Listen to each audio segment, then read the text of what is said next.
Bold prediction time. One of the last batches here. What do you believe? What are you betting your money on this year? What are you willing to back up with your good, hard-earned name in exchange for me potentially calling you out in December if it crashes and burns? First up tonight, Alex.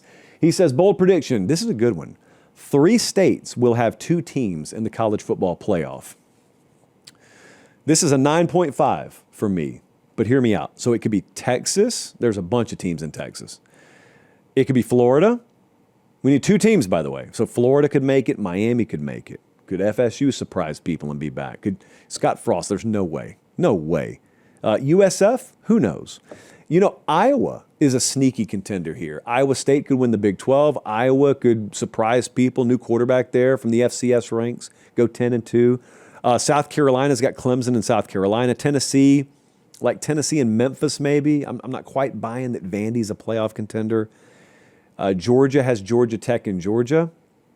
Louisiana, Tulane, LSU. It's just that 3 states have to get a pair of teams in. California, it's just shame I didn't even mention California.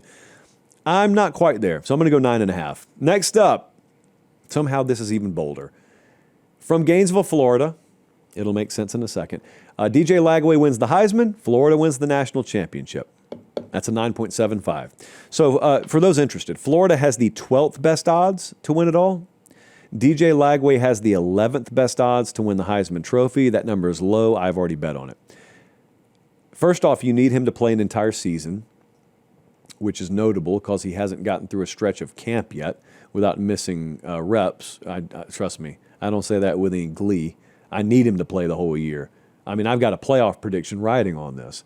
Secondly, they got a good ground game. Okay, so we can lean on that, so I don't need him to be Superman.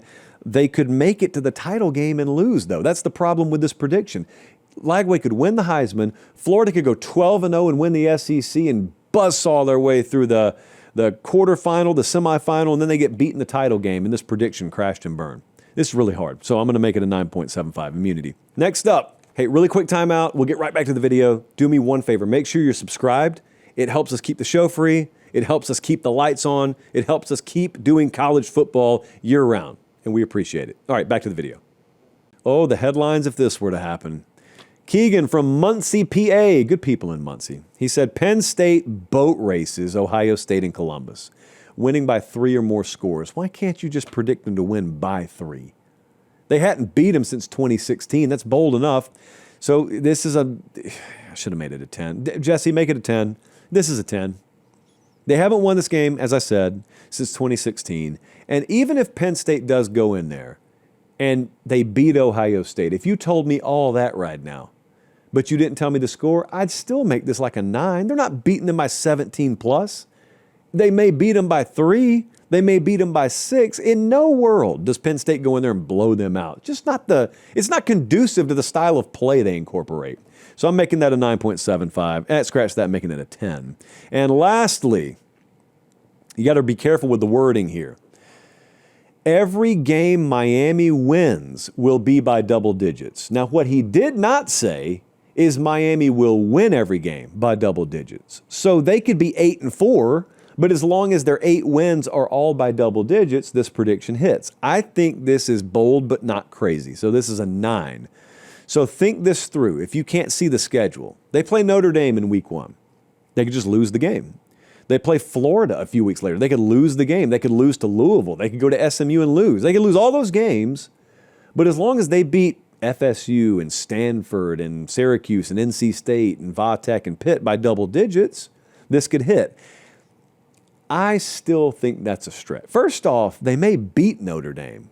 Probably just not beating them by double digits. Probably not beating Florida even if they do by double digits. So I'm going to call this a 9. But there is this weird world where it's like Miami goes 8-4, but they're nowhere close to 9-3. So they go 8-4, and all of their wins are blowouts, but they never really came close to beating any of the other teams. So it'll be weird, but not impossible.